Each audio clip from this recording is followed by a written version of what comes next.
we welcome you into our space. This is the ASMR edition. Because this is a sad song and we thought that we'd have sad vibe in our lyric breakdown to talk about it. But it just looks like we're watching TV or something. It really does look like we're watching TV. We're in Alice's studio and this is the last thing that we're going to record in this studio because he's moving out. Again. Also, I'm not wearing shoes and they're upstairs. So for now, I'm wearing a towel and a bag as my shoes. So you can't see these feet. This is your bag too. Everyone thinks he has a foot fetish. I don't like it at all. It's funny. So what are we talking about today? The ghost of you problem. Oh, I'm gonna have to bleep it out again. This is the last song off the EP. We are talking about the lyrics of our latest song, Ribcage. Ribcage is kind of sad, kind of mad, kind of anxious, all in the same time. It's about the hypothetical situation of your ex asking you to meet their new girlfriend. I feel like I would get very anxious and for. And legitimately hypothetical. Not like a, hypothetical. Yeah, no, it never happened. At this time, you lived half an hour away from me. So I have a half an hour drive and my brain works in overtime. So I was just thinking, and I think my ex had started dating someone new and had posted her for the first time. And I was like, I always wanted to be friends with him, but I don't think he's ever been comfortable with it. In my head, I was hypothesizing what happened if we were friends. He started dating someone new and I would have to eventually meet her if I wanted to be friends with him. So that's what that was about. I don't really hate the relationship now, even though I wrote a lot of sad songs about it, but he did make me very anxious. We wrote this one with Laura, or her real name is Hannah. We wrote this song with a very good friend called Laura, L-O-R-A. Or Hannah. But she makes music and it's Laura, yeah. It was the first writing session we'd had with her. I think it was the first time I met her. And we originally tried writing a song about apathy. We weren't really getting anywhere that we liked. Thanks. See, this is why I have the mood lighting, because I know this is gonna get like this. We used acoustic guitar, which I don't think we'd used much up to that point, yeah.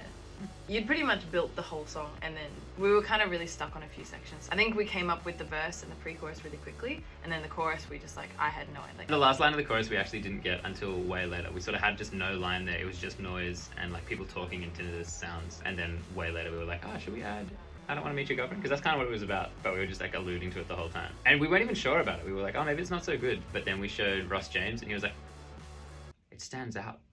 And we were like, does that mean it's good or bad? I like that it stands out. We're glad we put it in now and we hope you guys like it. We've gotten so many lovely messages about how people are connecting with the song in different ways from how I had written it. Like my friend, she said that she connected to it because her dad started dating someone new and then she had to meet the new girlfriend and have a relationship with this woman that she didn't want anything to do with. So that's how she connected with it. Someone reached out and said that it was a tricky song to listen to because it reminds them of them meeting a girlfriend of someone they were seeing while they were seeing them. So while they were the other person. So that's pretty wild. There's multiple situations where you don't want to meet the girlfriend. Yeah, who would have thought? It's pretty much that exact moment of anxiety when that person asks you. The idea of this song when we wrote it was that it happened in like 4 seconds. So it's all those like tiny like physical reactions that you have of anxiety when someone asks you something you're not really prepared to answer. And because they know you really well and you know them really well, you know that they know what you're thinking and they know what you're thinking. You know what I mean? Even though there's this boundary and this distance between you guys, like you're still able to understand. So yeah. Anyway, let's get into the lyrics. Yeah. 10 minutes later. Yeah, lots of stuff to talk about with this one because I feel like the concept is so much bigger than the actual song. Verse 1. Old blood on my t-shirt, cut up like the scars at the top of my thighs. Yeah, so the old blood is referring to like whatever battles you've been through with each other. Old wounds. Like, old wounds still on the table, like still being shown. Cut up like the scars at the top of my thighs. It's just talking about like referring to the first line as kind of like battle wounds and scars of shit that you've gone through. So I have scars at the top of my thighs and that's what I was referring to.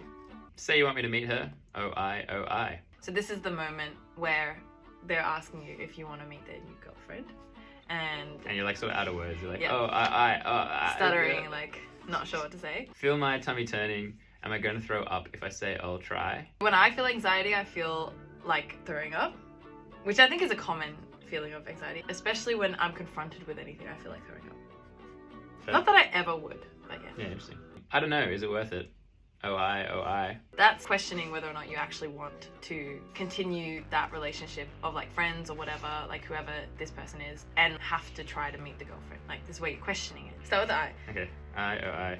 I can feel my heart beat louder, clawing from my rib cage. That's I think that's pretty self-explanatory. Yeah. You guys can figure that The one whole out. pre-chorus is kind of like the physical reaction. Head spin hours slipping through my fingers. Time standing still, but also moving really fast at the same time. While my tongue gets dry and my teeth bite down together.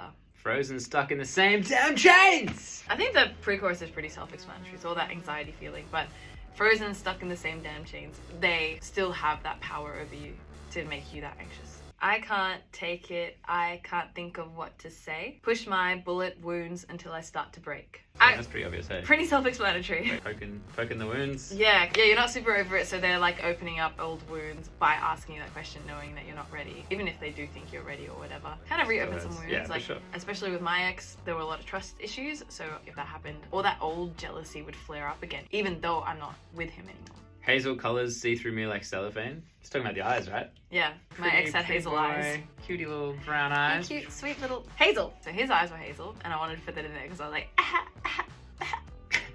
And then crux of the song. Yep. I don't wanna meet your girlfriend. Don't wanna meet your girlfriend. Yep, self-explanatory. Woo! Verse 2. We also wrote verse 2 ages after the initial writing session. Yeah, really like slow burn this one. No trust in my cheekbones. So this is the idea that you're trying to keep up a front and that you're unable to. While you're trying to smile and be like, I'm so fine with this. Like, But you don't trust they'll support and stay a smile. Yeah, That's especially good for me, lyric. I can't hide emotions. If I'm feeling something, I feel it. I'm so obvious. You can read it. Like- You're like, oh, nice, I'm drinking a lot. Like, cut to you, you're like, Or like, I do it in writing sessions that I really don't mean to, but someone will sing a melody I don't like, and I'll be like, I think we both do that because anytime you sing me a melody, you're like, all right, fine, I'll kill it, whatever. I don't even send it in. I can immediately But I don't know how to not do that. We're just like standing there, I'm like, yeah, and you're like, he hates it. Okay, next line. You can hear all the thoughts spinning around in my mind while you peek through the keyhole. Oh, I. So pretty much like they've got a view into your head because they know you so well. All right, the rest of the Costume video. change. quick little set break. Last words on the table. I forgot what this line meant, but I annotated this lyric document. It's the first time I did it. Actually, the last time I did it. That's what I would have guessed it meant. Really? Yeah. You want to say what it means? Last words on the table, meaning that could be like the last thing you say to them, but it's like all out on the table. I guess it's a confrontation that might make or break a friendship. When you breathe, I get butterflies down my spine, and I still find it painful. Oh, I. So usually butterflies is in your stomach, and it feels good. So this is a bit of a recontextualization. Bad butterflies. Kind of like shivers down your spine, but we wanted to say butterflies. Yeah, Because it's like cute imagery mixed with like Yeah. quite dark. Okay. Yeah, spine. Anytime anyone says spine, I always think like it's like kind of icky. Yeah. But also butterflies are like nervousness. Like even though they're in your stomach, you're like good nervousness. Like Yeah, that's good. still I like that nervousness. lyric. That's it. There's some really cool stuff in the production breakdown that we did. Like I want to talk about the tinnitus, I want to talk about the crowd, and I want to talk about like all the grr things. But we'll save that for the production breakdown. Thanks so much for watching. We're You Problem. Go follow us, add us to playlist, listen to it, share it, do the things. You know the. We love it. We love know to it. see it. Yeah. Thanks for Yeah. being part of the journey. Let us know if it resonated with you in any which way. Or how you interpret it to be. If we've got more interpretations, we want to know what else it could be. I want to know what else it could be. I don't know what else it could be. Yeah, these lyrics can mean anything. They're just how I wrote them, but like that doesn't mean that is what they are. We love you all so much.